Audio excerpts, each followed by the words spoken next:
Welcome back to Memorial Stadium. I'm Harrison Ralph along with David Kinder, wrapping up Game 1 of the Otterbein football season, a game in which the home team, Otterbein Cardinals, drop the game 28-0 to the other Cardinals, the Cardinals of St. John Fisher out of Rochester, New York. David, before we wrap this game up and kind of talk about what we saw here today on this field, we have an update from another field, a field in Alliance.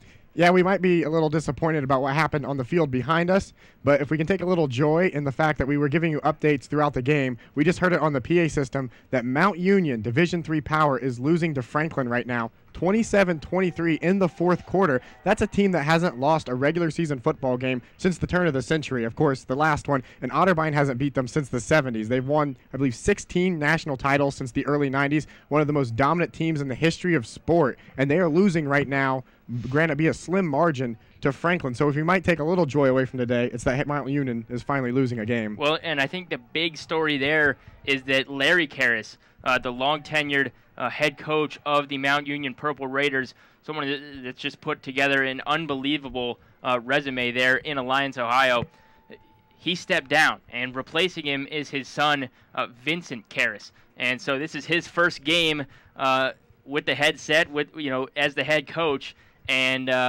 after his dad goes, however many years without losing a regular season game, well, his son steps in, and first game they're having some struggles. So it might be an awkward family dinner tonight. Exactly, David. So now we'll come back to this game that we just watched here at Memorial Stadium. Not something that we want to see again. Of course, the rest of the season, that kind of performance isn't going to get it done in the OAC, especially. And we can say it's the first game. We can say, well, they lost a lot of good guys. We can say whatever, but it comes down to fundamentals. It comes down to being prepared and executing. And I'm not sure either any of those things happened. I don't know if there were any fundamentals. I don't know. I'm not sure they were prepared. And I'm not sure. They clearly didn't execute. They lost 28-0. What are your thoughts? Well, you hit the nail on the head in the third quarter when you said it looked like a team that was unprepared to face St. John Fisher today. I'm assuming that in practice they were geared to stop the running game a lot and weren't thinking much about quarterback Tyler Fenty. Granted, he wasn't even the quarterback last year. Their halfback was in Kramer, but he played extremely effective. 233 yards a day, 2 touchdowns. That number probably could have been higher if they haven't stopped passing around the halftime mark. Well, they didn't really. I mean, they kept going. I mean, right. It just seemed like a team that wasn't prepared for what they saw on the field today, and the only silver lining we can take away from this is that they do have 2 weeks to prepare, and hopefully they will prepare a little bit better than they did for today. Obviously, the absence of Pat Seaschultz between the white lines was a big loss, but I don't think that's a 28-point margin there. Certainly, Pat Seaschultz, a preseason All-American defensive end, is going to help you out, but I'm not sure 28 points. I don't think he would have been able to make up 28 points, but back to the point of what I think Otterbein was expecting, what defensive coordinator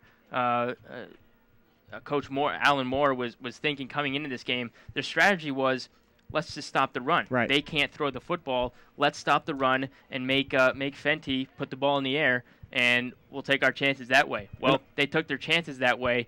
Did not end up so well. In all fairness, they kind of did in a way stop the run. Their leading rusher in the game, of course, was Cody Miller. Came into the one as the highly touted back. He ended with 87 yards. He only had 40 going into halftime. They did in a way stop the run, but that's only because they didn't need the run to win this game at all. They were gunslinging the ball all around the field, and they just didn't expect it. You mentioned the safeties for Otterbein were virtually non-existent in that first half. They had that long touchdown pass where there was no coverage from either of the 2 deep men for Otterbein. Yeah, it was definitely a disappointing day here at Memorial Stadium on opening day for Cardinal football in 2013.